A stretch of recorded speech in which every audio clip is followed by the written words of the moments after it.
உங்க வீட்ல ஒரு பெண் குழந்தைங்க இருக்காங்கன்னா, அந்த பெண் குழந்தைகிட்ட சொல்லுங்க.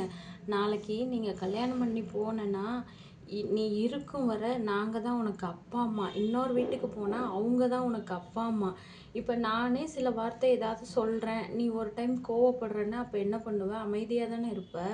அதே மாரி அவங்களும் உனக்கு இன்னொரு அப்பா, அம்மா. அதனால அவங்களும் ஏதாவது சொன்னா, நம்ம அப்பா, அம்மா தான். கோவப்படக்கூடாது. அவங்கள எதுவும் நினைக்கக்கூடாதுன்னு சொல்லி பொறுமையா இருக்க கத்து கொடுங்க.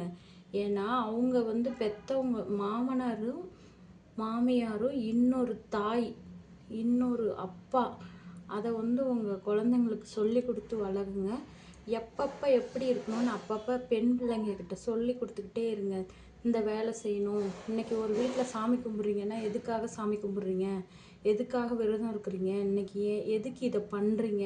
அப்படின்னு நீங்க சொல்லிக் குடுத்துக்கிட்டே இருந்தா தான், அந்த பிள்ளைக்கு தெரியும். இல்லன்னா நாளைக்கு தெரியலன்னா, "நூல போல சேலை, தாய போல பிள்ளை" அப்படின்னு சொல்லிருவாங்க. அப்படி சொல்ற அளவுக்கு நாம ஏங்க இருக்கணும்? நமக்கு தெரிஞ்சத நம்ம பிள்ளைங்களுக்கு அப்பப்ப சொல்லிக் குடுத்துக்கிட்டே இருக்கணும். அவங்க சின்ன பிள்ளைங்கன்னு நீங்க நெனைக்காதீங்க. அவங்க உங்களுக்கு மேல அவங்களுக்கு எல்லாம் தெரியும். அதனால சொல்லிக் குடுத்தா புரியும். இப்ப படிக்கிற வயசுல நம்ம போய் ஏன் இதையும் இதையும் சொல்லணும்னு நெனைக்காதீங்க. ஏன்னா, முன்னாடி காலகட்டத்துல 80 ஹிட்ஸ் இருந்த மாரி இப்ப இருக்க ஹிட்ஸ் எல்லாம் கிடையாது.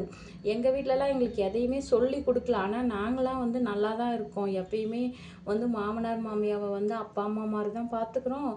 போன வீட்ல நல்லாவே தான் நாங்க எல்லாத்தையும் அனுசரிச்சு எல்லாம் நல்லா தான் இருக்கோம். ஃபேமிலியில வந்து ஹேப்பியா இருக்கோம். ஆனா இப்ப இருக்க பிள்ளைங்க வந்து நம்மள மாரி இருக்குன்னு கேட்டீங்கன்னா இருக்காது.